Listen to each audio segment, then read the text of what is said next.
soy Alex Capel y esto es Conociendo A. Y hoy precisamente tenemos a José María Gris. José María Gris, ¿cómo te definirías, José María? Hombre, las definiciones son difíciles, ¿no? Pero yo diría que si me tengo que definir, yo me definiría como un eterno aprendiz. Y en estos momentos es cuando me siento más a gusto.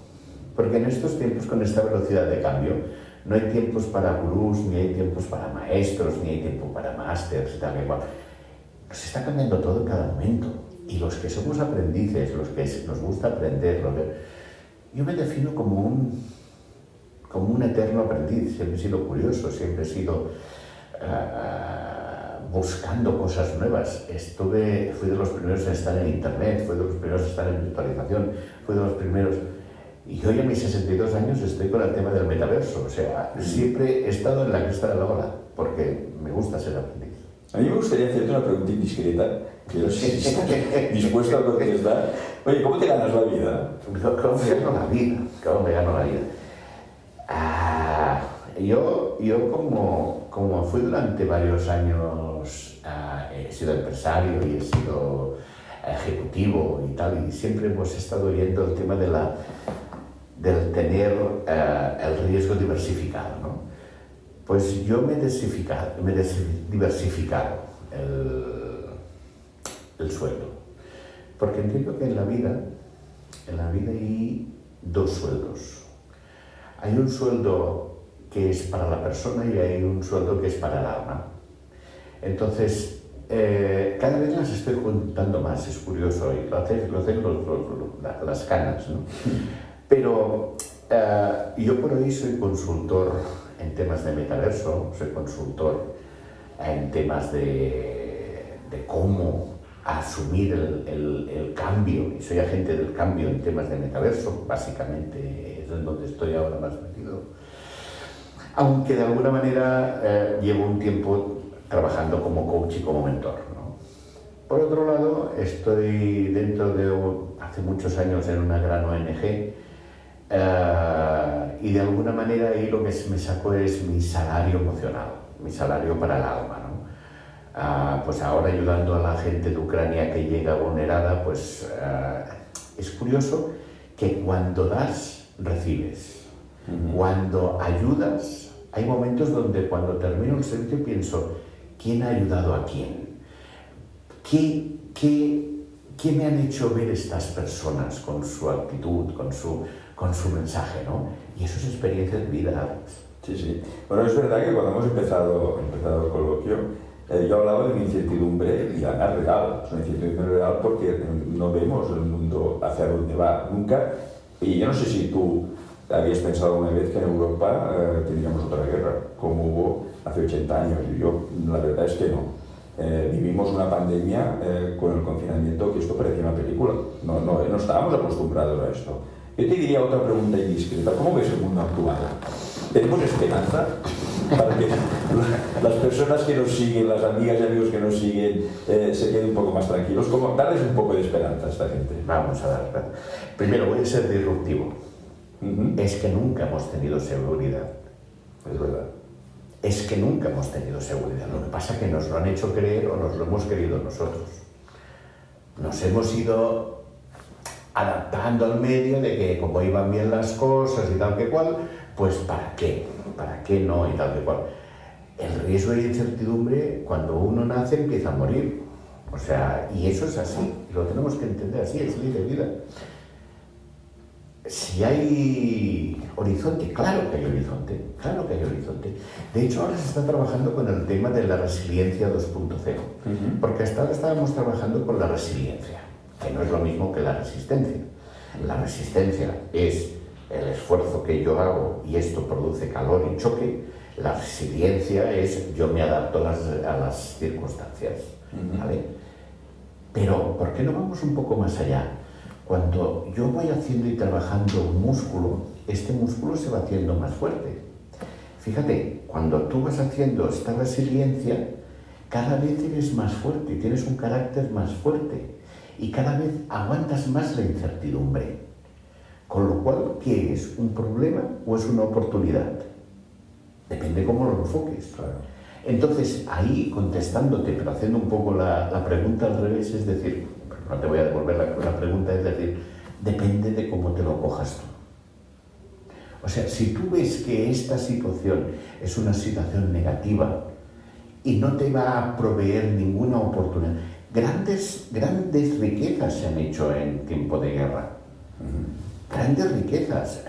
Nathan Rothschild hizo 4 millones de libras con el tema de valores de Waterloo. O sea, hay gente que sabe, y es aquello, cuando hay que llorar, o lloras o te pones a vender pañuelos. Hay gente que se pone a vender pañuelos y hay otra gente que se pone a hacer pañuelos. Lo que pasa es que aquí estarás conmigo de que falta mucha pedagogía, porque sí que es verdad de que bueno, los procesos digitales se han acelerado por la situación que estamos viviendo, pero no todo el mundo está preparado para cubrir un proceso digital con una expectativa de éxito, porque no había una formación. Entonces, sí que es verdad que durante el camino de este proceso muchas empresas que no hicieron los deberes en su momento se han quedado en el camino, han tenido que cerrar puertas, otras incluso han salido reforzadas de este proceso, con lo cual, como tú muy bien dices, en época de dificultades pues salen las oportunidades, ¿no? Entonces yo diría de que estamos en un proceso de reflexión total, de cambio, tú decías antes al principio, de agentes de cambio digitales sobre todo, porque como decíamos antes, hemos adelantado unos años este proceso, pero claro, de hecho tú lo has visto en las noticias, gente con una cierta edad tiene verdaderos problemas para poder acceder incluso a sus cuentas bancarias, ¿no? Entonces sí que es verdad que hemos acelerado, pero es que hemos dejado a mucha gente en el camino. Entonces yo creo que lo que hay que hacer ahora es, oye, vamos a recoger a toda esta gente e incorporarla a los procesos de cambio, porque es que esto va de esto. O sea, no es la nueva generación que sube la que de alguna manera tiene que estar en el proceso de cambio, sino también las personas que son las que están de alguna manera actualmente en estos procesos, las que tenemos que recuperar. Entonces yo pienso de que, como tú muy bien decías, sí que es verdad que estamos en una época de cambio, pero tenemos que tener en cuenta de que no se puede quedar nadie en el camino. Alguien que respeto mucho dice que una cosa es un diagnóstico y otra cosa es un veredicto. Y en el fondo las dos cosas son lo mismo, pero ¿qué significado más distinto tienen? No tanto. Evidentemente que de alguna manera hay que acelerar el proceso digital, y el proceso digital es algo mucho más para las empresas que poner un ERP o poner un CRM o una facturación o una simple web.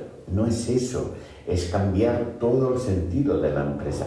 Pero ahí nos podemos dejar gente por detrás. Ahí esa aceleración puede dejar la brecha digital. Y esa brecha digital tiene que ser tenida en cuenta, y tiene que haber como un tiempo cuando se crea una ley, hay la transitoria. Mientras no hay una ley, esa transitoria es la que rige. Los cambios son muy fuertes y hay que tener en cuenta toda esta gente que se queda atrás. Bueno, hemos visto un poco la parte humana tuya, José María, pero claro, yo sé que hay gente que les gusta saber, les gusta conocer, son inquietos, por no decir curiosos. Entonces a mí me gustaría, para ir también conociendo la parte profesional, pero claro, ahora te voy a hacer una pregunta también que no es fácil, porque precisamente con esta pandemia estamos faltos de emociones, en positivo, claro. Entonces, ¿por qué intuyes tú que hoy en día se habla tanto de las emociones, de los sentimientos? ¿Qué puedes decir sobre el tema? Primero, lo que hay que decir es que una cosa son las emociones y otra cosa son los sentimientos, son dos cosas distintas. Y muchas veces la gente lo ponemos a la misma altura. La emoción es una cosa automática que nos hemos programado o nos han programado para que reaccionemos de esa manera ante una circunstancia o estímulo. Mientras que un sentimiento es un sentimiento que pasa por el raciocinio. Entonces ahí tenemos ya una diferencia. Lo más importante, y ligado con lo que hemos dicho antes, nos hemos adaptado demasiado bien a las buenas circunstancias y nos hemos puesto, vamos a llamarlo así, en automático. Nos era igual si pasaba una cosa u otra, porque bueno, de alguna manera las emociones y no las teníamos en cuenta. En cambio aquí, en los momentos donde el hombre se encuentra delante de una situación peligrosa, es el momento que dicen o fight, o fly, o freeze, ¿no? O ataca, o sal volando, y ahí es el momento donde te das cuenta de cuáles son tus emociones. Y que hay emociones que no te habías dado ni cuenta que tenías. Y que reaccionas de una manera, vamos a llamar, no normal. Gente que yo te hablo de cualquier cosa y tú me haces una reacción exagerada. Ahí es que hay alguna herida que ha quedado por ahí que hay que ver. Y tenemos muchas. Y hemos sido conscientes en esta... Aquí decíamos de las oportunidades, ¿no? En el COVID hemos sido conscientes del tema de las emociones. Porque, entre otras cosas, hemos tenido sensaciones de miedo, sensaciones de abandono, sensaciones de pesadumbre, emociones de tal. Pero no hemos tenido las buenas emociones. No hemos tenido las buenas emociones de ir a viajar, de estar felices y tal. Y estamos huérfanos de emociones. Y queremos expresarlas y no sabemos cómo. Y cada vez somos más conscientes de esas emociones. Y por eso hay este boom, que yo no lo llamaría un boom, sino que sencillamente en estos momentos somos más conscientes de la importancia de estas emociones. Bueno, de hecho, ya que tenemos la suerte de tenerte aquí, que yo sé que por toda gente es muy complicado y muy difícil, oye, hay una palabra que está sonando de una forma, yo diría que está empezando a ser ya un poco, la palabra del siglo, yo diría, bueno, eso no lo sé, pero casi, que es el metaverso, oye. Y además es que ¿tú crees que la gente sabe bien cómo funciona esto? ¿Seremos más guapos? ¿Seremos más ricos en el metaverso? ¿Haremos más cosas? Claro, esto también va de emociones, porque si resulta que en el metaverso nos vemos más guapos, yo quiero estar. Ponos un poco de luz sobre el tema. Bueno, ahí es donde yo estoy más en mi salsa, ¿no? El metaverso, lo divertido es que cuando me preguntan sobre el metaverso, yo digo, el metaverso es como los Reyes Magos. Todo el mundo habla de ellos, pero nadie lo ha visto. Y el metaverso es curioso porque nadie sabe si hay que darle cuerda, o si hay que regarlo, o si hay que cubrirlo con una manta, o qué. ¿Por qué? Y esto es porque como cuando éramos pequeños nos hablaban del coco, si yo te pregunto qué forma tenía el coco y qué color tenía el coco, no me lo dirás. No. Pero nos asustaba mucho. Todo lo que es intangible y todo lo que no tiene forma y lo que no está definido nos da preocupación. Y eso es lo que nos pasa con el metaverso. Por un lado nos da ilusión, nos venden, nos dan una idea de que eso será ¡buf! Pero en los profesionales y en los directivos y en las empresas dice, ¿y cómo vamos a hacer eso si no tiene forma? Porque todo eso va a ser un proceso que vamos a tener, como cuando JFK dijo iremos a la Luna, no fueron a la semana siguiente, tardaron 10 años. Entonces, ¿qué ocurre? Zuckerberg dice en un momento dado, vamos a hacer el metaverso, pero él sabía 3 componentes importantes para buscar el momento adecuado para decir eso. Primero, que estábamos huérfanos de emociones. Segundo, había una red importante de comunicaciones que se había estabilizado con el tema de la pandemia y además la gente estaba conectada. Y la tercera, el nacimiento de la Web3 de interacción con la blockchain. Claro, esa Web3, blockchain, cripto, eso es lo que nos enlaza para que en el metaverso haya un monedero, Ethereum o Bitcoin o el que sea. Con lo cual, ahí estamos dentro de lo que se está llamando la metaeconomía. ¿Vale? Es todo un negocio, es todo un... por ejemplo, otro día hablaban de Second Life que tenía tanto de PIB. Fíjate, PIB, con lo cual Second Life ya lo estaban asimilando a una nación. ¿Por qué? Porque todo eso va quedando en el subconsciente. Entonces, claro, ese es el momento del metaverso. Por un lado, hay la oferta y la demanda. Tenemos en la demanda personas que necesitan emociones, necesitan vivir otras cosas, necesitan vivir lo que ellos quieren y vivirlo como ellos desean. Y por otro lado está la oferta, que están todos los empresarios que no saben bien cómo responder a esta demanda. Y que eso es lo que está pasando en este momento, que la demanda en general del mundo está sobrepasando la oferta. El que pueda entender eso puede ganar mucha cuota. Tú imagínate que yo soy un ejecutivo, un líder, y digo, oye, a mí me gustaría mi empresa, porque claro, me estás mostrando un mundo ideal en el cual yo quiero jugar, yo quiero estar. ¿Por qué quieres jugar? Entonces, y debes jugar. Y debo jugar, pero yo esto lo veo un problema. ¿Cómo? Pero claro, yo veo que tú me estás diciendo de que, oye, vas a tener oportunidades. A mí me gusta estar cuando y además hay una cosa que está muy clara. Si Zuckerberg se pone en esto, es que aquí es un tema que va a tener una repercusión importante a nivel mundial. Entonces, oye, yo como empresario ejecutivo, lo digo para los que nos estén siguiendo, yo quiero jugar a esto. ¿Con qué problemas me voy a encontrar dentro del metaverso si yo quiero que mi empresa de alguna forma vaya de momento paralela con este metaverso? En mi opinión, tienes la obligación de jugar, al menos hasta cierto punto. Es como cuando éramos pequeños, ¿tú te acuerdas? Cómete los macarrones. Cómete los macarrones. No me como los macarrones porque yo sé que no me gustan. Pero ¿cómo lo sabes? Yo sé que no me gustan los macarrones. El plan que yo propongo es muy sencillo. Hay que entender el metaverso, hay que entender de qué está hecho y qué opciones hay. Hay que empezar a usar el metaverso y después hay que decidir si nos vamos a implantar y cómo nos vamos a implantar en el metaverso. Porque tiempo hay, pero la ventana es muy estrecha para hacer alguna reacción.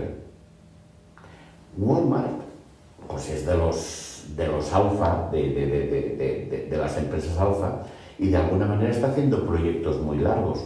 Pero Carrefour lo ha hecho muy fácil. Carrefour lo que ha hecho ha sido, se ha comprado un terreno en Sandbox. Ya está en el metaverso. Hay muchas estrategias que son mucho más fáciles, pero para eso hay que entender. Solo el que lo entiende lo puede hacer. Y eso es lo que me dedico yo, a dar charlas a los consejos de dirección y a los consejos de administración para que entiendan qué hay involucrado en el metaverso. Porque aquí, como en toda película, hay el malo de la película. El malo de la película es la desinformación, ese desorden, esa infoxicación. Y eso es lo que yo trato de decir, vamos a ver, ¿cuál es el problema? Porque el malo ya lo tenemos. ¿Cuál es el problema? El problema es que en estos momentos hay un problema, fíjate cómo hemos empezado, hay un problema económico. ¿Y cuál es el problema verdadero que tiene el C-Level que tú decías?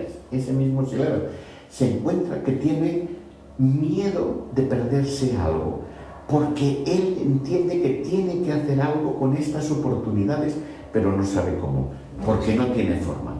Ahí es donde entro yo, en darle forma al tema para ayudarles a entrar, cuando ya has entrado en el metaverso o en cualquier otro problema, y es otra cosa, pero ¿dónde está la puerta?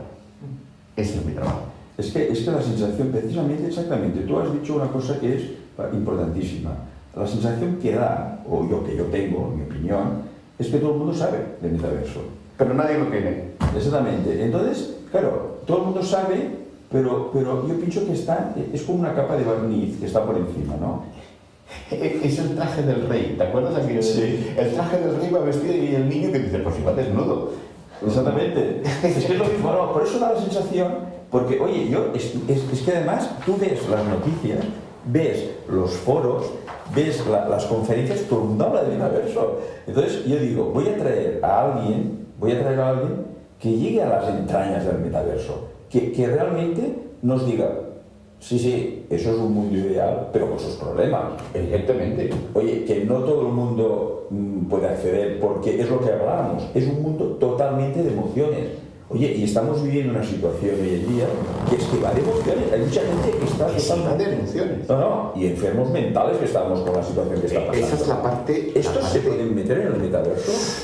con cuidado, porque puedes perder el mundo de vista. Exactamente. Tú sabes que yo uso siempre el tema del espejo de Alicia. Exactamente. Y la gracia es pasar el espejo de Alicia del País de las Maravillas, pasar del mundo físico al metaverso a través de las emociones. Exactamente. Hay gente que puede ir y no volver. ¿Por qué? Porque poco tiene en el mundo físico. O sea, si tú tienes problemas y tienes cosa que no te gusta y vives mal en el mundo físico, en el mundo virtual te puedes esconder. Sí. Eso puede ser un problema. Pero te lo voy a poner de otra manera, porque todo tiene su doble moneda. Tú, como buen economista, sabes de que es mucho más fácil retener un cliente que no captar uno nuevo. Exactamente. En estos momentos, lo que tienes que hacer de primeras, cualquier C-level ejecutivo, y es lo que les explico en las charlas a los directivos, es decir, ojo, es importante fidelizar. ¿Y cómo fidelizas? Con las emociones. Sí. Si gente está queriendo venir aquí a escuchar esto que estamos hablando tal vez porque tiene una emoción de que se siente reconocido o que le interesa lo que estamos hablando.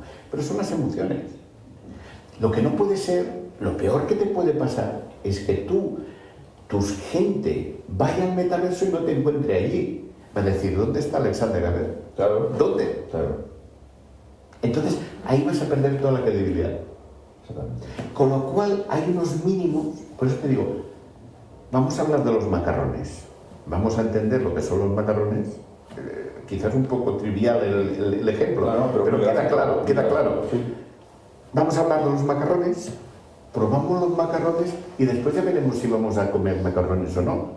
Pero al menos necesitas, para ver dónde te metes, vamos a ver qué es esto, que la primera parte de mi plan siempre es entender el ADN del metaverso. La segunda es qué modelos de negocio y qué implica cambiar y entrar en el metaverso, porque ahí implica muchas veces tocar el modelo de negocio. Y entonces dice, ahora que ya tengo claro, ahora sé si voy o no. Pero en mi opinión, tú tienes la obligación delante de los accionistas de decir, yo voy a ver lo que es, voy a investigar y entonces les voy a decir, mire, no nos interesa o nos interesa hasta cierto punto. No, qué duda cabe, José María, que si una cosa nos ha traído la pandemia, fíjate tú que este bichito que parecía a simple vista inofensivo y que lo veíamos en otro país lejano, fíjate tú que ha hecho un cambio global, pero un cambio global de mentalidad. Y además ha puesto un tema que es para mí muy interesante, es que la persona está en el centro de todo. O sea, el foco de todo es la persona. Entonces, claro, le damos un valor a la persona porque, como tú bien decías, oye, tú como C-level, de hecho, la figura del líder se ha tenido que adaptar, tiene que ser más empática con su gente, evidentemente, porque precisamente esta gente está viviendo una situación mentalmente complicada. Entonces, claro, aquí hay un tema que, claro, tú me decías del espejo de Alicia, ¿no? Que es un tema muy interesante en el cual tú pasas esta frontera del mundo real al mundo virtual, me va a gustar, no lo sé, me quiero poner, pero yo te voy a hacer otra pregunta que yo pienso que no es nada fácil. ¿Cómo vas a hacerlo tangible este tema? Porque claro, yo soy empresario y los empresarios sabemos que vamos por objetivos de rendimiento, ¿no? Y claro, tú me puedes decir, está muy bien, el mundo virtual, yo quiero ser así rubio y más alto, pero oye, económicamente, claro, porque tú cuando hagas una conferencia o haces una conferencia delante de CEOs y de gente y de directores de producción, lo primero que van a decir, todo eso está muy bien, José María, pero rentablemente esto va a ser viable. ¿Vamos a poder pasar de un intangible a un tangible? ¿Qué dirías? Yo recuerdo cuando estaba en mi escuela de negocios, me decía que una de las primeras obligaciones de un directivo es lo intangible, hacerlo tangible y lo cuantificable, hacerlo cuantificable. pues es lo que hay, ¿vale? Entonces, yo no puedo hacer una conferencia tal que no haya un ROI. Claro. Al menos no haya un ROI visible. Si después va a haber o no, ya veremos, pero al menos sea potencial, ¿no?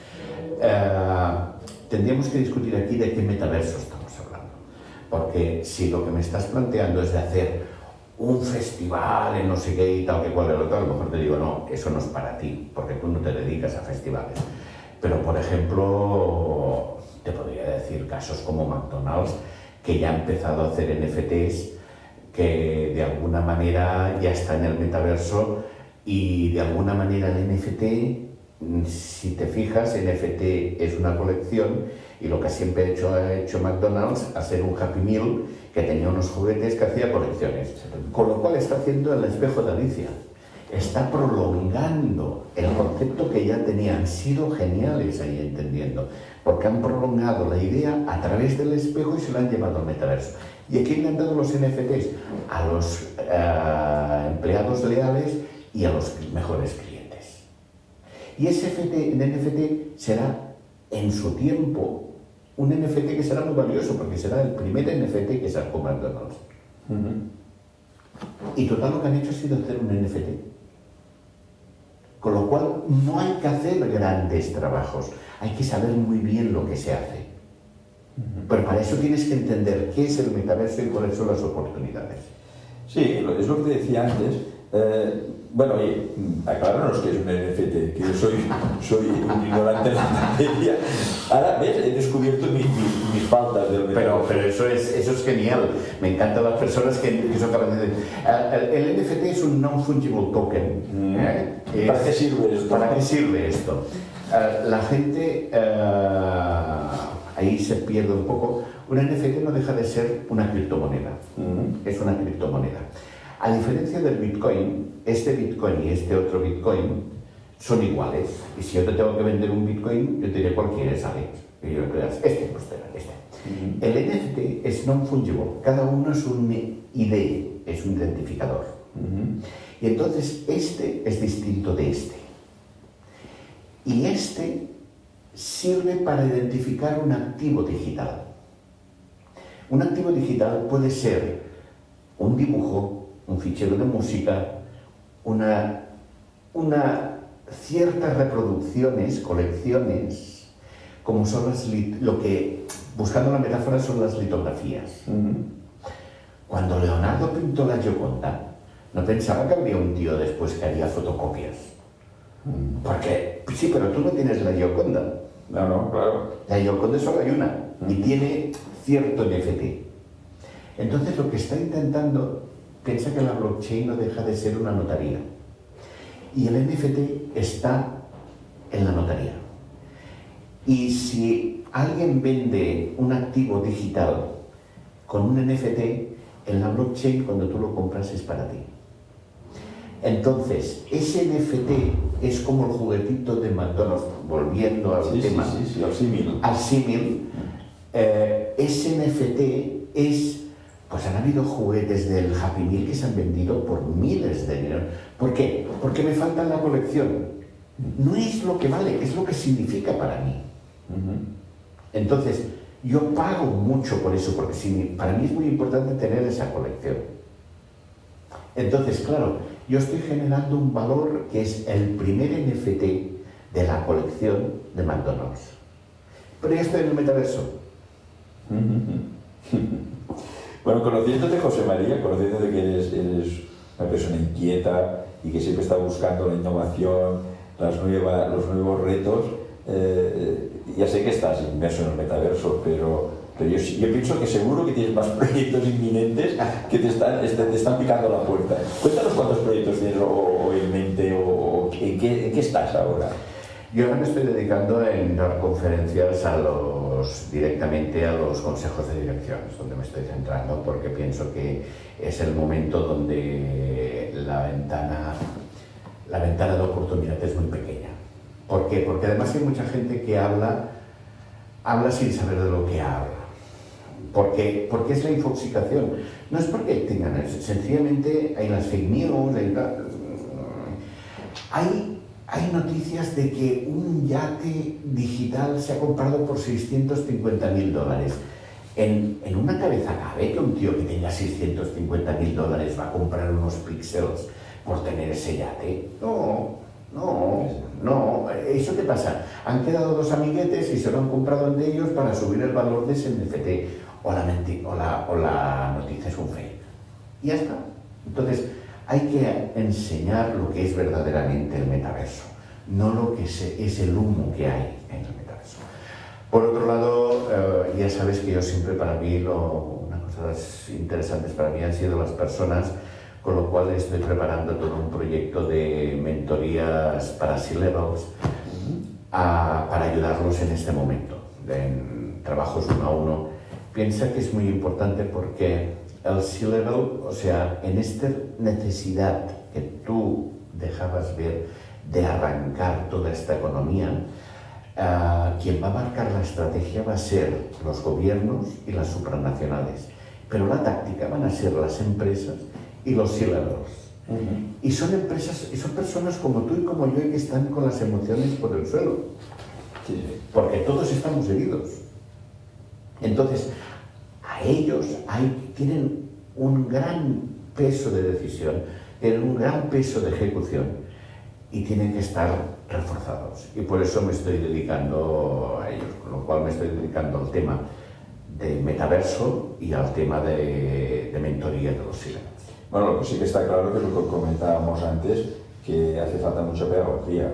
Entonces, alguien, un referente como tú a nivel mundial, porque tú sé que estás dando conferencias fuera de España, en Sudamérica y en otros países, ¿no? Eres un referente a nivel mundial como eres tú. Yo pienso que tienes que ser un referente para los C-Levels y para los ejecutivos que de alguna manera quieran entrar en el mundo del metaverso. Bueno, de hecho, de las nuevas tecnologías. Yo te diría que tú eres un agente del cambio digital. Eres una persona que vas a acompañar. Yo te diría que eres un mentor digital. Mira, te voy a poner otro título. Yo le llamo Sherpa. Yo le llamo Sherpa. El Sherpa emocional. ¿Por qué? Porque el Sherpa te ayuda a subir a la montaña, pero no te lleva encima. El Sherpa te dice, con estas botas vas a ir allí. ¿Dónde quieres ir allí? ¿Y por qué no vamos allá? ¿Y por qué no vamos por ese camino? Pero yo no voy a andar por ti. Yo voy a ir contigo. Yo te voy a acompañar. A mí me gusta la idea del Sherpa emocional, del agitador de mentes, del agente del cambio. Lo necesitamos. Tenemos que pensar out of the box, tenemos que pensar de otra manera y necesitamos a alguien que se encuentre bien, necesitamos un guía que nos ayude y que nos dé orientación para saber por dónde vamos. Ese es mi trabajo. Bueno, de alguna manera, de esto va el programa, ¿no? De que conocemos a la persona, que eso es interesante, porque a veces tenemos a alguien que nos está dando la conferencia y nos gustaría saber de emociones. Bueno, nosotros, la intención de ese espacio es de que se conozca a la persona, se conozca lo que hace profesionalmente y quién puede beneficiarse de estos conocimientos, porque esto nosotros lo vamos a difundir de la forma que se hace hoy en día, porque estamos en la innovación, ¿no? Lo vamos a difundir en las redes, en los podcasts, y ahí la gente puede contactar contigo en un momento dado. Entonces, yo te diría que bueno, que eres eso, un gurú del mundo, sí, del mundo digital. Yo diría aprendiz. Bueno, es verdad, siempre está. Y la gente que dice que lo sabe todo, no te fíes demasiado de este. Entonces, el que me dice, oye, yo siempre quiero aprender, como yo siempre estoy aprendiendo, de ese sí que te puedes fiar. Entonces, darte las gracias, José María, porque has resuelto preguntas y dudas que ahora la gente que nos pueda seguir se puede plantear. Nos has dado la facilidad de que podamos contactar contigo, porque yo estoy seguro que habrá muchísima gente que dirá, oye, yo quiero hablar con José María, porque yo me estoy planteando hacer un cambio importante en mi empresa y él me puede solucionar los problemas que me pueden salir. Entonces, te agradecemos que hayas estado aquí y pienso que conocemos un poco más a José María a partir de ahora. Muchísimas gracias. Y acuérdate de probar los macarrones. Eso está hecho. Gracias.